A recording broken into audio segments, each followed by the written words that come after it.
আমরা অত্যন্ত মর্যাদাপূর্ণ সময়ে, অত্যন্ত গুরুত্বপূর্ণ সময়ে মসজিদে উপস্থিত হয়েছি। সারা দুনিয়া থেকে প্রায় 15 লক্ষ হাজি আজকে মিনায় এহরাম পরা অবস্থায় আছে। অত্যন্ত গুরুত্বপূর্ণ একটি সময়ে আমরা আল্লাহর ঘরে হাজিরা দিতে পেরেছি। এই জন্য আবারও মনিবের দরবারে বিনীত অনুগত গোলামের মতো আবারও শুকরিয়া আদায় করি পড়ি আলহামদুলিল্লাহ। আল্লাহ রাব্বুল আলামিন বলেন, মিল্লাতা আবিকুম ইব্রাহিম। মুসলিম মিল্লাতের জন্য একজন পিতা নির্ধারণ করেছেন আল্লাহ। হুয়া সাম্মাকুমুল মুসলিমিন। আল্লাহ আমাদের নাম দিয়েছেন আত্মসমর্পণকারী, মুসলিম। আমরা আত্মসমর্পণ করি, নাক আর কপালটাকে সিজদায় অবনত করে আল্লাহকে জানাই যে আল্লাহ, আমি একেবারেই অধম, একেবারেই নিকৃষ্ট। সৃষ্টি জগতের মধ্যে আমি আমার নিকৃষ্টতার পরিচয় দিচ্ছি। তোমাকে সিজদা করার মাধ্যমে এবং তোমার সর্বোচ্চ সম্মান মর্যাদা আমি ঘোষণা করছি। এভাবে আমরা সিজদা আল্লাহকে জানাই দেই। তো আজকে ইব্রাহিম আলাইহিস সালাতু ওয়াস সালামের বর্ণাঢ্য জীবনের এই ব্যাপারে দুইটি খুতবা ছিল। একটি খুতবা হচ্ছে ইব্রাহিম আলাইহিস সালাতু ওয়াস সালামের ঈমানী পরীক্ষা, আরেকটি পরীক্ষা নবুয়তি পরীক্ষা। তিনি ছোট্টবেলায় আল্লাহর স্বীকৃতি দিলেন। যেই সময় মানুষ কিছুই জানে না, ওই সময় তিনি চাঁদ, সূর্য, গ্রহ, নক্ষত্রকে রবের পরিচয় দিয়ে সর্বশেষ তিনি বললেন, ইন্নী ওয়াজ্জাহাতু, সকল কিছুর থেকে নিশ্চয়ই আমি আমার মুখমণ্ডলকে ফিরিয়ে নিলাম, একমাত্র নিবেদন করলাম, আমি নিবেদিত হলাম মহান রবের দুয়ারে। সুবহানাল্লাহ। আজকে তাকে নিয়ে কিছু কথা বলার চেষ্টা করব। কোরআনুল কারীম থেকে তার কিছু পরীক্ষার নমুনা আপনাদের সামনে উপস্থাপন করার চেষ্টা করব। মহান রব, মহান মালিক যেন তার এই নগণ্য ক্ষুদ্র গোলামকে মহাবিশ্বের মহাবিস্ময়কর কিতাব কোরআনুল কারীম থেকে কিছু কথা বলার, শোনার, উপকারের জন্য, শিখার জন্য তৌফিক কবুল করেন। সকলে পড়ুন আমিন। 1 নাম্বার, সূরাতুস সফ আয়াত 97 এবং 98। আল্লাহ রাব্বুল আলামিন জগৎবাসীকে শোনাচ্ছেন, বিসমিল্লাহির রহমানির রহিম। ক্বালু উবনুহু লাহু বুনিয়ানান ফালকৌহু ফিহিল জাহিম। ইব্রাহিম আলাইহিস সালাতু ওয়াস সালামের দুশমন ছিল রাষ্ট্রশক্তি। কোন শক্তি? রাষ্ট্রশক্তি ছিল ইব্রাহিম আলাইহিস সালাতু ওয়াস সালামের দুশমন। একটা ব্যক্তির সঙ্গে দুশমনী পোষণ করেছিল, আর সেই কাজে খাটাইছিল, দুশমনির কাজে, দুশমনিটাকে উদ্ধার করার জন্য খাটাইছিল রাষ্ট্রীয় শক্তি। আল্লাহ সেই কথাটা তামাম দুনিয়াবাসীকে জানাচ্ছেন যে তারা চক্রান্ত করলো অগ্নিকুণ্ড তৈরি করার জন্য। বলল যে তোমরা বিশাল একটা অগ্নিকুণ্ড তৈরি করো এবং ফালকাউহু ফিল জাহিম, অগ্নিকুণ্ডের মধ্যে তাকে কি করো? নিক্ষেপ করো। আল্লাহ দেখছেন না? আল্লাহ যাকে বন্ধু হিসেবে স্বীকৃতি দিলেন, তার জন্য যত চক্রান্ত করুক, চক্রান্ত কি বাস্তবায়িত হবে? হবে না। কারণ মোমেনদের সঙ্গে আছেন কে? জোরে বলতে হবে, মোমেনদের সঙ্গে আছেন কে? সকল অবস্থায় নাকি সময়ে সময়ে? সকল অবস্থায়। এবার তারা বলল, ইব্রাহিম আলাইহিস সালামকে অগ্নিকুণ্ডে নিক্ষেপ করার জন্য তারা বলল। তো সেখানে আল্লাহ বলতেছেন যে 98 আয়াত, ফারাদু বিহিল কাইদা ফাজআলনাহুমুল আসফালিন। তাদের যত ষড়যন্ত্র ছিল, যত চক্রান্ত ছিল, যত দুষ্টবুদ্ধি ছিল, সকল কলা কৌশলকে আমি ব্যর্থতায় পর্যবসিত করে দিলাম। সুবহানাল্লাহ। তাহলে তারা কি ইব্রাহিম আলাইহিস সালামকে আল্লাহর জমিন থেকে উৎখাত করতে পারছিল? তারা নিজেরাই কি হয়েছে? আল্লাহর জমিন থেকে উৎখাত হয়ে ইতিহাসের চরম অতলে নিমজ্জিত হয়েছে, ঠিক নয়? এটা গেল সূরাতুল সাফফাত। এবার চূড়ান্ত বিষয় কি? তারা কোন রকম ইব্রাহিম আলাইহিস সালামকে অগ্নিকুণ্ডের মধ্যে নিক্ষেপ করল। তারা বলল, সূরাতুল আম্বিয়া 68, 69, 70, ক্বালু, তারা বলল, হাররিকুহু, পুড়িয়ে ফেলো তাকে। কাকে? ইব্রাহিম আলাইহিস সালাম। ওয়া আনসুরু আলিহাতাকুম ইন কুনতুম ফাইলিন, আর সহযোগিতা করো আমাদের ইলাহ সমূহকে। কারণ ইব্রাহিম আলাইহিস সালাম পৃথিবীতে তার নবুয়তের একটা দাবি ছিল মূর্তি ভেঙ্গে টুকরো টুকরো করা। মূর্তির ঘরে প্রবেশ করলেন, ভাঙলেন সবগুলোকে। সবচাইতে বড়টা যেটা, এটাকে ভাঙলেন না ভেঙ্গে যে কুড়ালটা দিয়ে মূর্তিগুলোকে ভাঙছেন, এই কুড়ালটা কাঁধের মধ্যে ঝুলাই দিয়ে আসছেন। তো তারা বুঝতে পারলো যে এই কাজ ইব্রাহিম ছাড়া আর কারো নয়, এই কাজটা ইব্রাহিম ছাড়া আর কারো নয়। তাকে ডাকা হলো, জিজ্ঞেস করলেন যে এই কাজটা তুমি কেন করেছো? আমাদের প্রভু, আমাদের মালিক, আমাদের উপাস্য, আমাদের ইলাহ সমূহকে তুমি ভেঙ্গে টুকরো টুকরো কেন করলে? তিনি বললেন, বাল কাবিরুহুম, যেটার গলার মধ্যে কুড়াল ঝুরানো, এটাকে জিজ্ঞেস করো কে ভাঙছে। লজিক আছে না? যুক্তি আছে না? কে ভাঙছে? এখন এই মূর্তি, মাটির তৈরি মূর্তি কি কথা বলতে পারবে? তো এখন তোমরা যাকে উপাস্য হিসেবে উপাসনা করছো তাকে জিজ্ঞেস করো, আর যদি সে জবাব নাই দিতে পারে তাহলে এটা কিসের উপাস্য? কিসের উপাস্য এটা?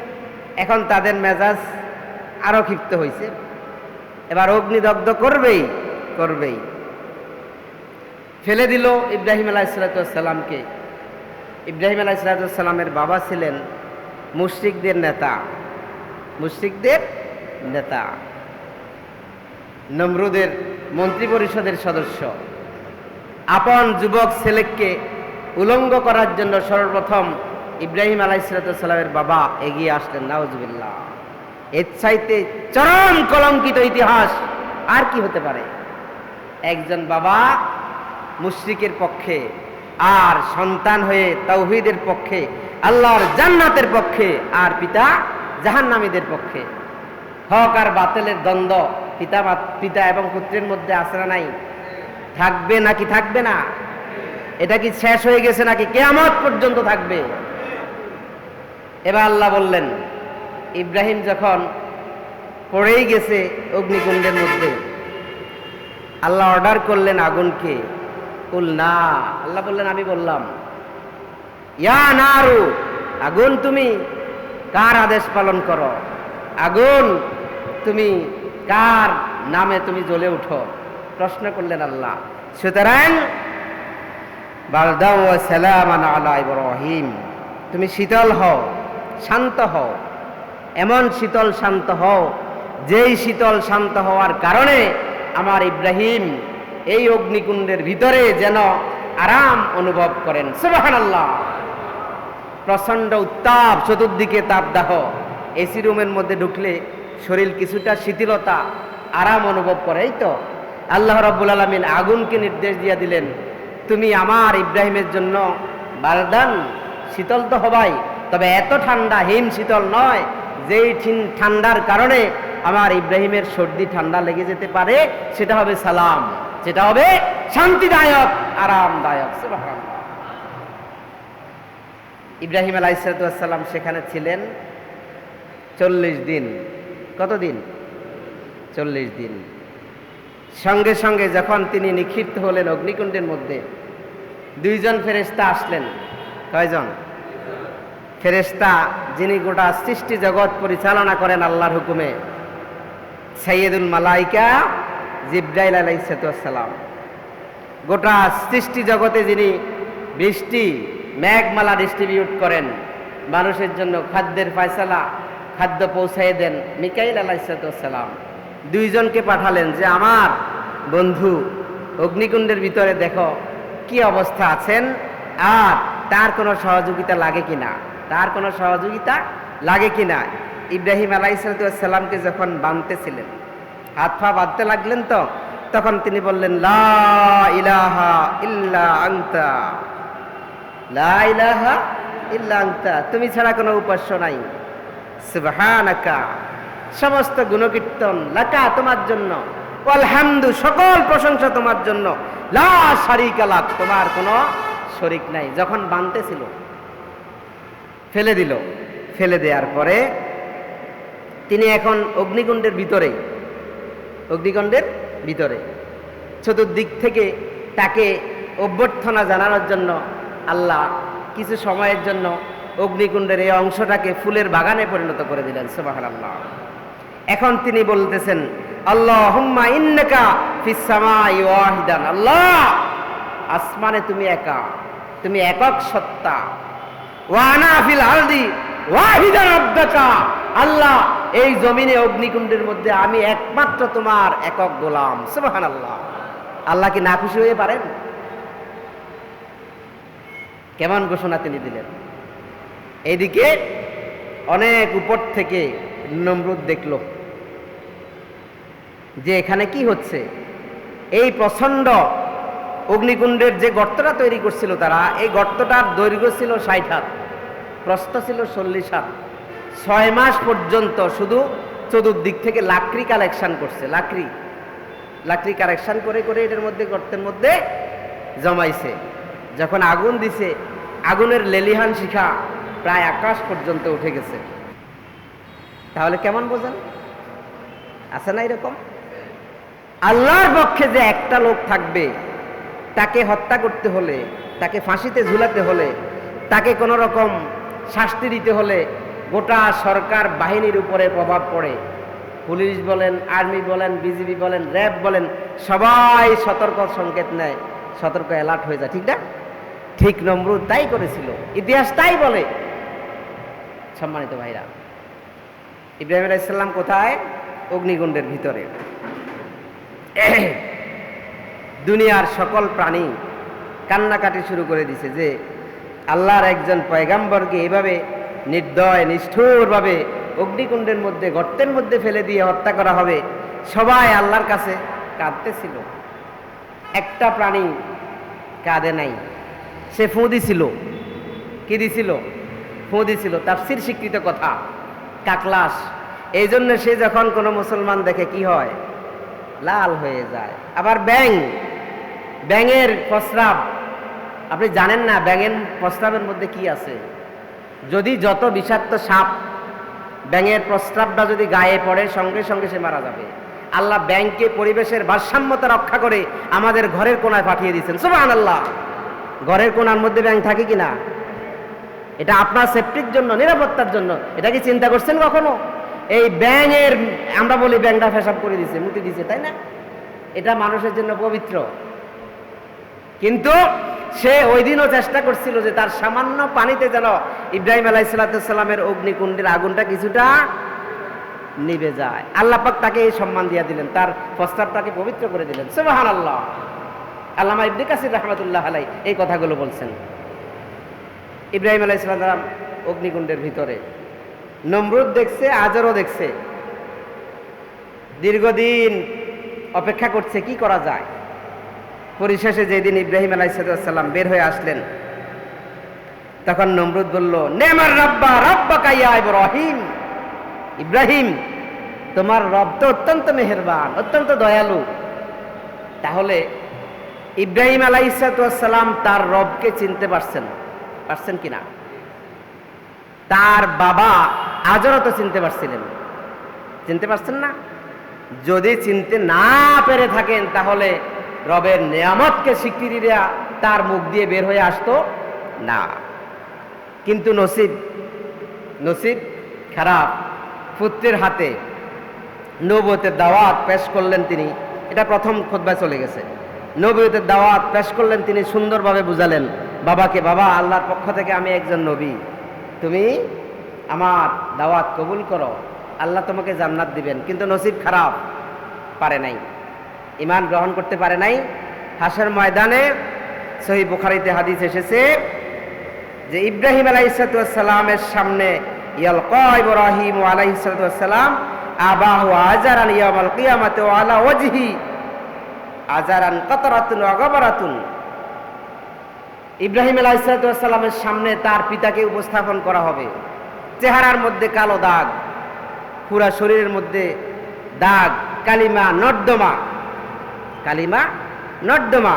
ফায়াকুলু লাহু ইব্রাহিম, ইব্রাহিম আলাইহিস সালাম মালিককে ডাকবেন, আলামা কুল্লাকা আল্লাহ তাসিনি, আল্লাহ তুমি তো আমাকে বলছিলে যে তুমি আমাকে লজ্জা দিবে না, শরম দিবে না। আজকে আমার পিতা এই কোটি কোটি মানুষের সামনে অপরাধীর ন্যায়, তার মুখে চেহারার মধ্যে অপরাধের চিহ্ন, কালিমা। এখন এটা কি আমার জন্য এটা কি আমার জন্য অপমানজনক হয় নাই? ফালিয়ামা লা আসাইকা ফায়াকুলু ইব্রাহিম ইয়া রাব্বি ইন্নাকা ওয়া'আদতানি, যে তুমি কি আমাকে ওয়াদা দিছো না, আমাকে তুমি প্রতিশ্রুতি দাও নাই, আল্লাহ তাহজিনি ইয়াউমাল কিয়ামা, কিয়ামতের দিন তুমি আমাকে শরম দিবে না, লজ্জা দিবে না। এবার আল্লাহ বললেন, হারামতুল জান্নাতা আলাল কাফিরিন, জান্নাত আমি কাফেরদের জন্য, বেঈমানের জন্য, নাস্তিক মুরতাদের জন্য আমি বন্ধ করে রাখছি জান্নাতের দরজা। পরিশেষে ইব্রাহিম আলাইহিস সালাম দেখবেন একটা শুয়োর জবেহ করা অবস্থায় তার পায়ের নিচে, তার পায়ের নিচে। তখন তিনি আফসোস করবেন যে বাবা, দুনিয়াতে তুমি আমার হাতে ঈমান গ্রহণ করতে পারলে না, কবুল করতে পারলে না, আজকে তোমার এই পরিণতি। পরিশেষে এই জবাইকৃত অবস্থায় তাকে ইয়ালকা ফিন্নার, জাহান্নামের দিকে নিক্ষেপ করা হবে। এটা বুখারীতে আসছে 3113 নম্বর হাদিস। তাহলে নবীর সঙ্গে বিদ্রোহ করলে, নবীর ঈমানের দাওয়াতের বিরোধিতা করলে অবস্থাটা কোথায় যায়? আজকে আমার দেশে আমরা যেই জন্মস্থানে জন্মগ্রহণ করেছি, এখানে কি নবী বিদ্বেষী কথা বেশি না কম? কোরআন বিদ্বেষী কথা কম না বেশি? আলেম বিদ্বেষী কথা কম না বেশি? ইসলামী আন্দোলনের বিদ্বেষী কথা কম না বেশি? সাবধান মুসলিম, আপনি মুসলমান, শুধু সিজনে গরুর গোশত খাওয়ার মুসলিম হচ্ছেন আপনি, আপনাকে আর কোথাও পাওয়া যাচ্ছে না। আজকে কোরআনের দাওয়াতে আপনাকে পাওয়া যায় না, ইসলামী আন্দোলনের পক্ষে আপনাকে পাওয়া যায় না। 5 ওয়াক্ত সালাত যেই দেশে কায়েম থাকে, যেই দেশে শত শত মুসল্লি, হাজার হাজার মুসল্লি জামাতে সংঘবদ্ধ হয়ে সালাত আদায় করে, ওই দেশের সমাজ চালাবে মদখোর, জেনাখোর, নাস্তিক, মুরতাদ, লুটেরা বাহিনী? এটা তো হতে পারে না। এখানেই কি আপনার মুসলমানের পরিচয় শেষ? আল্লাহর কাছে জবাব দিয়ে আছে, আল্লাহর বিচারালয়ের কাঠগড়ায় প্রত্যেকটা মানুষকে দাঁড় করাবেন আল্লাহ। 2টা পয়েন্ট গেল। 3 নাম্বার পয়েন্ট, অগ্নিকুণ্ড থেকে বের হলেন। বের হওয়ার পরে এখন নমরুদের, আজরের আর কোনো ক্ষোভ, আর কোনো শাস্তি আর তাকে দেখায় না। তা এখন বলতেছে তুমি দেশ থেকে বেরিয়ে যাও। এখন কি দেশ থেকে বেরিয়ে যাও? বেরিয়ে যাচ্ছেন, বলে যাচ্ছেন সূরা সাফফাত 99 আয়াত। কলা, তিনি বললেন, ইন্নী যাহিবুন ইলা রব্বি, আমি চলে যাচ্ছি আমার রবের দিকে, আমার রবের রহমতের দুয়ারের দিকে আমি চলে যাচ্ছি। সাইয়াহদিন, তিনি আমাকে হেদায়েত দিয়ে দিবেন, তিনি আমাকে পথ দেখাবেন, তিনি আমাকে তোমাদের এই আযাব, গজব, দুশমনী, শত্রুতার হাত থেকে তিনি আমাকে কি করবেন? রক্ষা করবেন। সুতরাং নির্ভরশীল যদি হওয়া যায় আল্লাহর উপরে, রক্ষা করার দায়িত্বটা গ্রহণ করেন কে? আল্লাহ। তিনি চলে গেলেন। যাওয়ার পথে দেখলেন বিশাল এক প্রতিযোগিতার মাঠ, প্রতিযোগিতার মাঠ। এখানে রাজকন্যার বিয়ে। এখন রাজকন্যার বিয়ের জন্য পাত্র নির্ধারিত হবে। হাতির গলার মধ্যে রাজকন্যা নিজেই একটা ফুলের মালা দিয়ে দিলেন।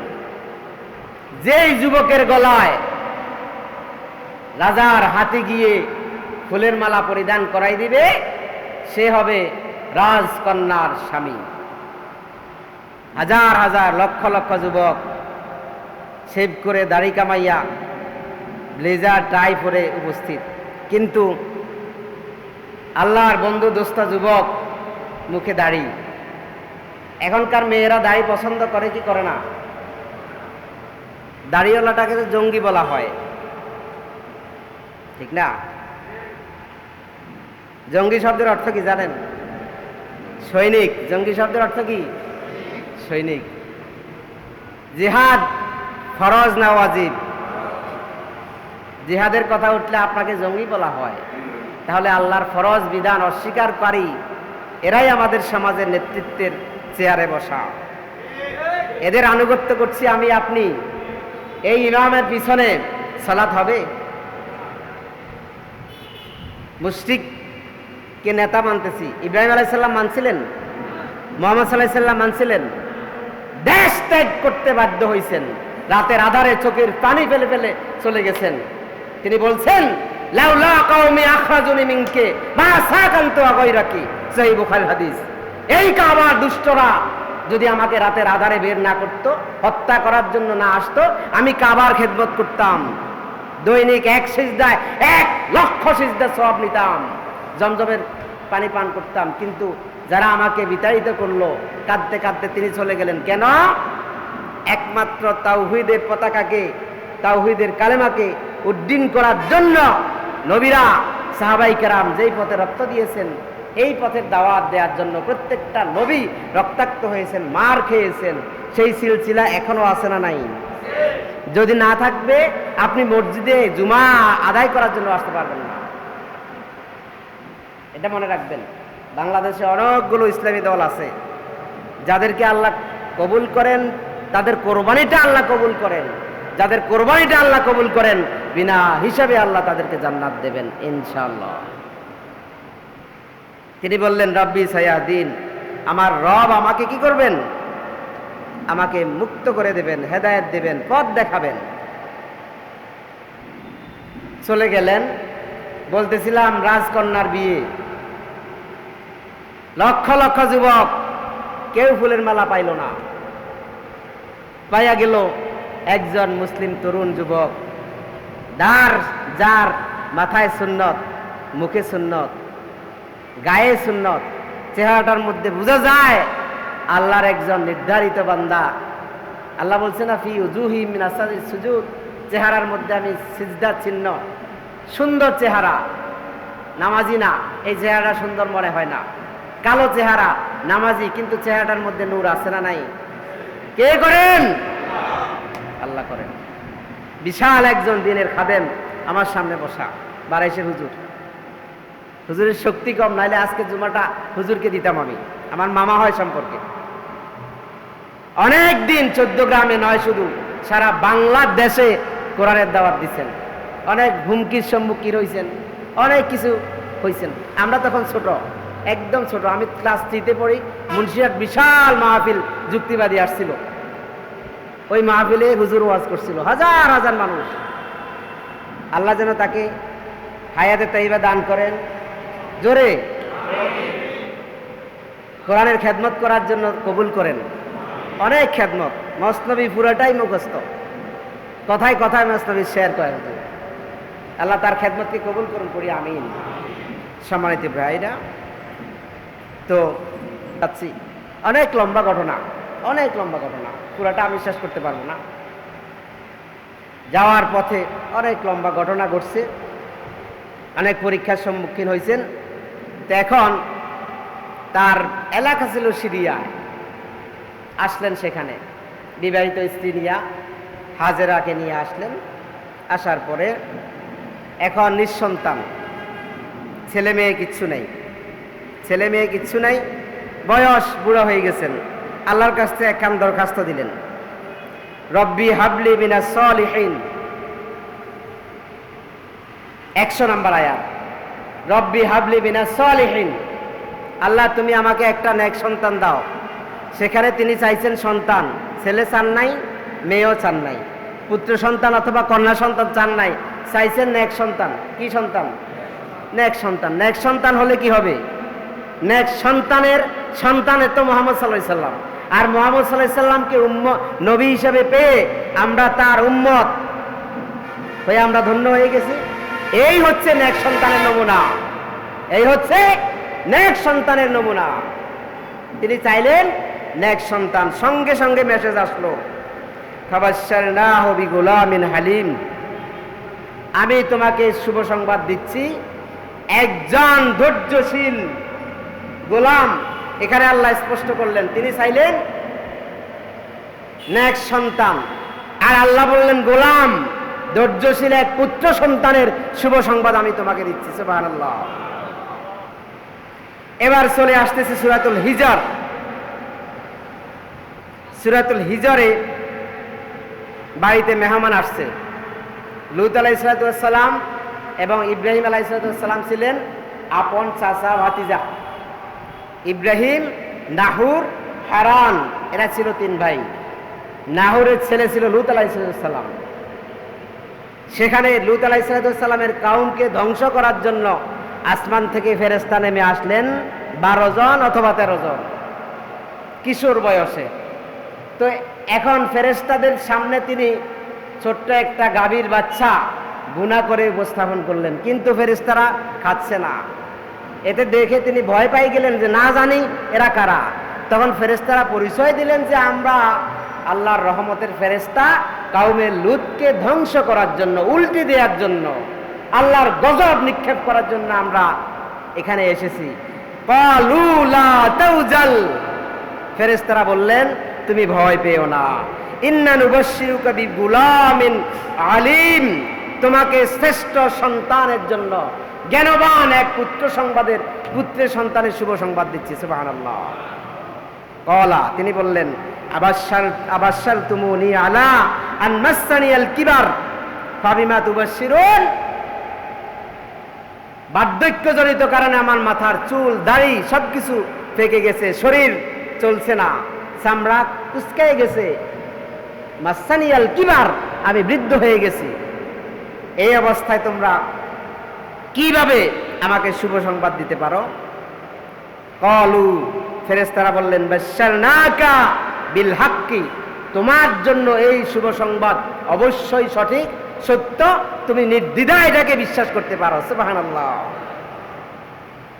ফালা তাকুম মিনাল কানিতিন, সুতরাং এখন তুমি আর নিরাশ হওয়ার, হতাশা হওয়ার কোনো যুক্তিই নাই। আল্লাহর রহমতের ফেরেশতা, আমরা তোমাকে সেই আয়াতে সাফাতে বলছেন গোলামুন হালিম, ধৈর্যশীল পুত্রের শুভ সংবাদ।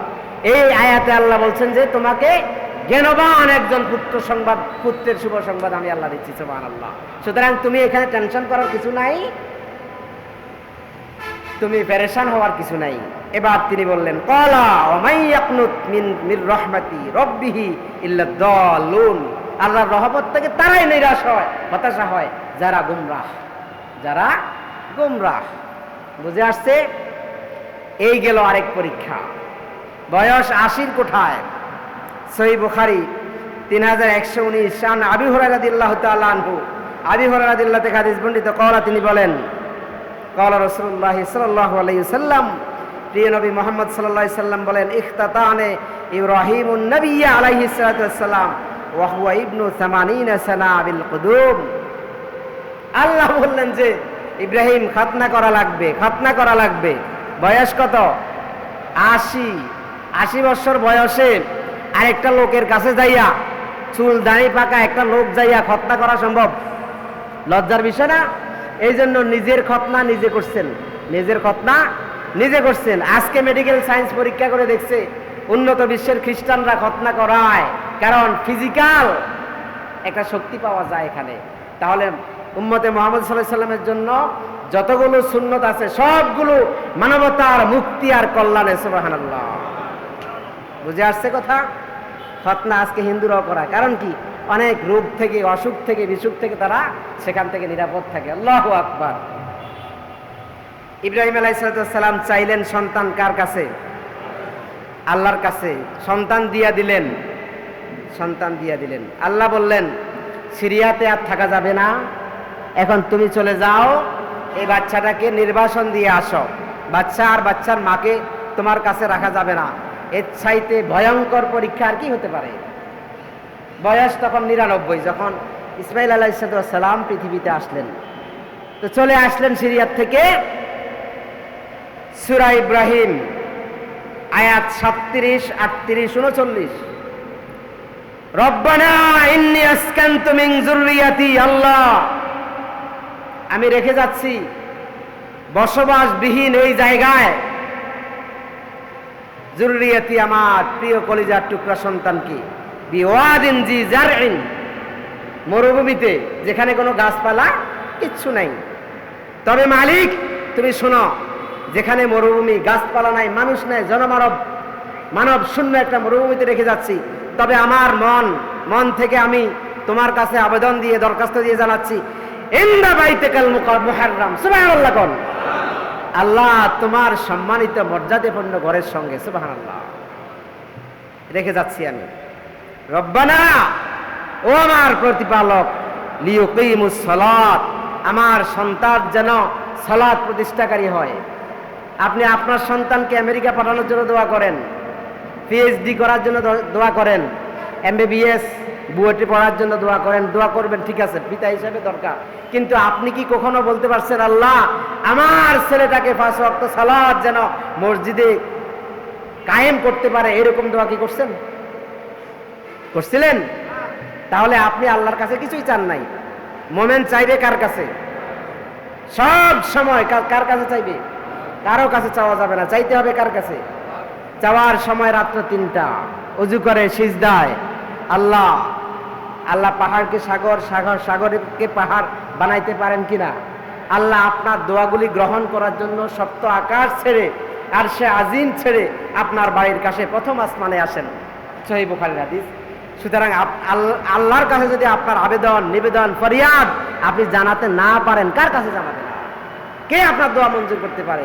কে আপনার দুঃখকে সুখে পরিণত করতে পারে? কে আপনার রুগ্নতাকে সুস্থ করতে পারে? একমাত্র আল্লাহ ছাড়া আর কেউ পারে না। সন্তান দিয়ে চলে গেলেন। এবার তিনি বললেন, ফাজাল আফিদাতাম মিনান নাস তাহউই ইলাইহিম, আল্লাহ তাদেরকে যে আমি একা একা রেখে যাচ্ছি, তো মানুষের হৃদয়টা যেন, অন্তরটা যেন তাদের দিকে ঝুঁকে যায়, তারা যেন মানুষের ভালোবাসা অর্জন করতে পারে। সুবহানাল্লাহ, সুবহানাল্লাহ। তাই হইছে। এবার দোয়া করলেন, ফারজুকহুম মিনাস সামারাতি লাআল্লাহুম ইয়াশকুরুন, আল্লাহ তাদের রিজিক হিসেবে তুমি ফল, সামারাত ফলসমূহ, সারা পৃথিবীতে একটা জায়গায় ফল হয়েছে, ওই ফলটা আর কোথাও নাই, মক্কায় আছে। সুবহানাল্লাহ কইবেন না? এমন ফল জিন্দেগিতে যেটা দেখি নাই, সেটা সেখানে খাওয়ার সৌভাগ্য হয়েছে না আজি সাহেবদের? তাহলে কেমন পিতার জন্য, কেমন সন্তানের জন্য, কেমন পিতার দোয়া সেখানে গেলে এখনো বোঝা যায়। সুবহানাল্লাহ, সুবহানাল্লাহ, সুবহানাল্লাহ। এবার তিনি তার দুর্বলতা প্রকাশ করছেন, আল্লাহ রব্বানা, হে আমার প্রতিপালক, ইন্নাকা তাআলামু মা নুখফি ওয়া মা নু'লিনু মা ইয়াখফা, আল্লাহ তুমি আমার প্রকাশ্য এবং গোপন সবকিছুই কি জানো। আমি যেটা গোপন করি, ইয়াখফা আল্লাহ, আল্লাহ তোমার কাছে আমি যেটা গোপন করি, মিন শাইইন ফিল আরদি ওয়ালা ফিস সামাই, শুধু তাই নয়, তুমি আমার গোপনীয়তা এবং প্রকাশ্য সবকিছু তো জানোই, শুধু তাই নয়, গোটা সৃষ্টি জগতে সপ্ত আকাশ থেকে শুরু করে সপ্ত জমিনের নিচ পর্যন্ত যা কিছু আছে, সকল দৃশ্য, অদৃশ্য, প্রকাশ্য, গোপন, সকল কিছুই তুমি জানো। সুবহানাল্লাহ। এখন আপনি যে বসে বসে অন্ধকারের প্রকোষ্ঠের মধ্যে মদ খাচ্ছেন, সেটা কি আল্লাহ দেখে না? আপনি যে একজন দিনদার মুমিনের জন্য মিথ্যা মামলা সাজাচ্ছেন, সেটা কি আল্লাহ দেখে না? তাহলে আপনি কি প্রস্তুত মিথ্যা মামলার সাজা নেওয়ার জন্য, মানুষকে হয়রানি করার জন্য, দেশ জাতির মন মস্তিষ্কের মধ্যে যারা অবস্থান করেন, এই সমস্ত সূর্য সন্তানদেরকে হত্যা করলেন, ফাঁসি দিয়ে ঝুলাইলেন, মিথ্যা মামলা দিলেন, তাদের এই হত্যার বিনিময়ে আল্লাহ নেবেন কি নেবেন না? আপনি কি প্রস্তুত আছেন সেখানে আল্লাহর সঙ্গে মোকাবেলা করার জন্য? ইব্রাহিম আলাইহিস সালামের পরীক্ষাটা সেটাই আল্লাহ বলে দিলেন আমাদেরকে বারবার, যে যুগে যুগে যারাই দিন কায়েমের প্রচেষ্টা করবে, তাদের জন্য ইব্রাহিম আলাইহিস সালামের মতো পরীক্ষায় উত্তীর্ণ হতে হবে। সর্বশেষ এবার তিনি বললেন, সন্তান যখন পাইয়া গেলেন, এর মধ্যে বিয়ে আরেকটা হয়েছে, সেখানে আল্লাহ দিলেন ইসহাক আলাইহিস সালামকে। খ্রিস্টান ভাষা যারা আইজেক বলা হয়, খ্রিস্টানরা আইজেক বলে। তিনি বললেন 39 সূরা ইব্রাহিম, আলহামদুলিল্লাহিল্লাযী ওয়াহাবা লি আলাল কিবারে ইসমাঈল ওয়া ইসহাকা ইন্না রাব্বী লাসামিউদ দুআ। সুবহানাল্লাহ কোন মুসলমানরা? যে আল্লাহ, ওই আল্লাহর প্রশংসা যিনি আমাকে বৃদ্ধ বয়সে চুল দাড়ি মাথার চুল একেবারে চোখের ব্রু সব কিছু সাদা হয়ে গেছে, বৃদ্ধ বয়সে যিনি আমাকে 2টা সন্তান দিলেন, একটা সন্তান ইসমাইল আর একটা ইসহাক। ইসহাক আলাইহিস সালামের সন্তানরাই হচ্ছে বনি ইসরাঈলরা, আর আমরা হচ্ছে ইসমাইল আলাইহিস সালামের সন্তান। 2 ভাগ এখানে হয়ে গেছে। এবার তিনি বললেন যে আমার রব আমাকে ধন্য করেছেন, আমার জীবনকে। ইন্না রাব্বী লাসামিউদ দুআ, আমার রব আমার আবেদন, আমার নিবেদন, আমার দরখাস্ত মঞ্জুর করেছেন। সুবহানাল্লাহ। সুতরাং সকল অবস্থা আমরা চাইব কার কাছে? আল্লাহর কাছে। এক ছেলেটাকে রেখে আল্লাহর কাছে রেখে আল্লাহর ঘরের কাছে রেখে চলে গেলেন। চলে যাওয়ার সময় আর পিছনে তাকালেন না, কারণ একজন নবী আল্লাহর কথায় চলে যাচ্ছেন, রেখে যাচ্ছেন আল্লাহর কথায়। হাজেরা জিজ্ঞেস করলেন, আপনি আমাদেরকে এখানে কিচ্ছু নাই, পানি নাই, মানুষ নাই, কিচ্ছু নাই, এখানে রেখে ছেড়ে চলে যাচ্ছেন, আপনি কি আল্লাহর হুকুমে করছেন? তিনি বললেন, পিছন থেকে না তাকিয়ে বললেন, হাজেরা আল্লাহর ইচ্ছায়, আল্লাহর সিদ্ধান্তে আমি তোমাদেরকে এখানে রেখে যাচ্ছি। তিনি বললেন, আলহামদুলিল্লাহ, আমাদের রব আমাদেরকে কখনো ছেড়ে যাবেন না। সুবহানাল্লাহ। এবার বয়স 7, ইসমাঈল আলাইহিস সালামের বয়স 7। এই 7 বৎসরে তিনি অনুমতি পাইলেন না, পুত্র আর স্ত্রীকে দেখতে আসার জন্য অনুমতি পাইলেন না। এদিকে স্বপ্নে দেখাইলেন, আল্লাহ প্রিয় বস্তুটাকে কোরবানি করো আমার জন্য, প্রিয় বস্তুটাকে কোরবানি করো আমার জন্য। চলে আসলেন আবার কাবার পাদদেশে। আবার সূরাতুস সাফফাতে ফিরে আসলাম, আয়াত 102। ফালাম্মা বালাগা মা'আস সাইয়া ক্বালা ইয়া বুনাইয়া ইন্নী আরা ফিল মানামি আন্নী আযবাহুক ফানজুর মাযা তারা। নবুয়তের দাবি পেশ করলেন ছেলের কাছে, আমার প্রিয় পুত্র সন্তান, আমি স্বপ্নে দেখছি তোমাকে জবে করতেছি, আল্লাহর রাস্তায় তোমাকে কোরবানি দিচ্ছি। এখন 7 বৎসর পরে আসছে, তো কি 7 বৎসর পরে আসছে, আমার আপনার স্ত্রী হইলে কি কইতো? কথা কন। আপনি যারা যদি চাকরি করেন, সকালে ফোন করছেন, বিকালে ফোন না করলে রাতের বেলা গালি একটা দিব না 10টা দিব? 7টা বৎসর ফোন তো নাই, যোগাযোগ নাই, কিচ্ছু নাই। আসার পরে স্ত্রীকে বলতেছেন ছেলেটাকে সাজিয়ে দাও। কেন? আল্লাহ বলছেন তাকে কোরবানি করতে। এখন আপনার আমার স্ত্রী আমার মা হইলে কি কইতো? শুধু গালি, যা খুশি তাই করত। কিন্তু না, জান্নাতি এই নারী তার পিতৃ পরিচয় তুলে ধরলেন এই শিশুর কাছে। তোমার বাবা আল্লাহর খলিল, আল্লাহর দোস্ত, বর্ণাঢ্য জীবনের ইতিহাস শোনালেন। যখন বললেন যে ইন্নী আরা ফিল মানাম, আমি স্বপ্নে দেখেছি যে আযবাহুকা, তোমাকে আমি জবে করছি। আরে ছেলেটা নিজেই বলতেছে, যাকে জবা করবেন তার কাছে আপনি প্রস্তাব উপস্থাপন করতেছেন যে আমি তোমাকে জবা করব আল্লাহর জন্য। কার জন্য? এখন ছেলের জবাবটা কি আসতে পারে? 7 বৎসর পরে বেটা আইছে, এখন কয় আমরা জবাই করব। এই কথাটা যুক্তিসঙ্গত ছিল কিনা? ছিল কিনা? কিন্তু ছেলে নবীর ছেলে নবী, বয়স যদিও 7, বয়স যদিও 7, বললোটা কি? ক্বালা ইয়া আবাতি ফাল, বাস্তবায়ন করুন আপনার কাজ। সুবহানাল্লাহ। মা তুমার, আল্লাহ আপনাকে যে বিষয়ে আদেশ দিয়েছেন বাস্তবায়ন করুন। সাতাজিদুনি, আমাকে পেয়ে যাবেন ইনশাআল্লাহ। আল্লাহ চায় তো মিনাস সাবিরিন, ধৈর্যশীলদের কাতারে। এখন একজন গেছে জবা করত, আর একজন গেছে জবাই হইতো। লম্বা কথা, এই আয়াতগুলোর তাফসির করলে 4 ঘন্টা 5 ঘন্টা শেষ করা যাবে না। প্রস্তুতিও আছে কিন্তু সময় স্যাক্রিফাইস করছে না। চলে আসলেন পর্যায়ক্রমে শয়তানের 7টা করে মেলাইয়া, হাজী সাহেবরা মেলাইছেন না, চলে আসলেন মিনায়। এখানে একটা ছোট্ট একটা পিলার আছে, এখন এখানে জবা করতেছেন, সাদা একটা জামা গায়ের মধ্যে। ইসমাইল বললেন, বাবা কাফন দিবেন কি দিয়া? সুবহানাল্লাহ কোন হাসতেছে, বলতেছে, বাবা আমারে কাফন দিবেন কি দিয়া? জামাটা খুলে ফেলেন। জামাটা খুললে এটা দিয়ে কাফন দিতে সুবিধা হবে, কারণ আমরা গরিব মানুষ, আমাদের তো কাপড় চোপড় কিচ্ছু নাই। চিন্তা করছেন ছেলের কথা? এই আয়াতের তাফসীরটুকু আমি যখন পড়ছি আমার চোখের পানি আসছে, আমার চোখের পানি আসছে। বাবাকে ছেলে কি বলল? এবার আল্লাহ বললেন, ফালাম্মা আসলামা ওয়া তাল্লাহু লিল জাবিন, জবেহের ব্যাপারে পিতা পুত্র আত্মসমর্পিত হয়ে গেল, অনুগত হয়ে গেল। একজন কোরবানি করবে আর একজন কোরবানি হয়ে যাবে। ওয়া নাদাইনাহু ইয়া ইব্রাহিম, আরশে আজিম থেকে আল্লাহ ডাক দিলেন, ইব্রাহিম কদ সাদ্দাকতার রুইয়া, স্বপ্ন বাস্তবায়ন হয়ে গেছে।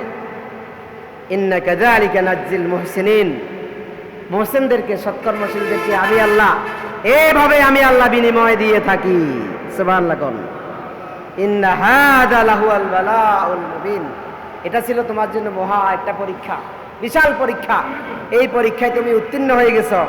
ওয়াফাদাইনাহু বিযিবহিন আযীম, বিস্ময়কর এক জবেহের প্রাণী আল্লাহ রাব্বুল আলামিন ইব্রাহিম আলাইহিস সালামের সামনে উপস্থাপন করলেন। নিরাপদ হয়ে গেলেন শিশু ইসমাইল। ওয়া তারাকনা আলাইহি ফিল আখিরিন, শুধু তাই নয়, আজকের এই 10তম জিলহজের দিনে তুমি কোরবানি করছো তোমার সন্তানকে। শুধু তাই নয়, যুগে যুগে কিয়ামত পর্যন্ত যতদিন মুসলিম মিল্লাত জীবিত থাকবে ততদিন তারা তোমার এই স্মৃতিচারণ করবে, তোমার স্মৃতিকে সম্মান করবে। সেটা আমি ওয়াজিব করে দিলাম গোটা মুসলিম মিল্লাতের উপরে। সুতরাং সালামুন আলা ইব্রাহিম, ইব্রাহিম তোমার উপরে শান্তি বর্ষিত হোক। সুবহানাল্লাহ। ইয়ামে আরাফা যেই দিন, ওই দিন একটা রোজা রাখা সুন্নাত। জামিয়া তিরমিজিতে হাদিস এসেছে, যারা ওই দিন রোজা রাখবে সামনের 1 বছর, পিছনের 1 বছরের গুনাহ আল্লাহ মাফ করে দেবেন। ইনশাআল্লাহ সবাই আমল করার চেষ্টা করবেন। আল্লাহ কবুল করুন। আসসালামু আলাইকুম।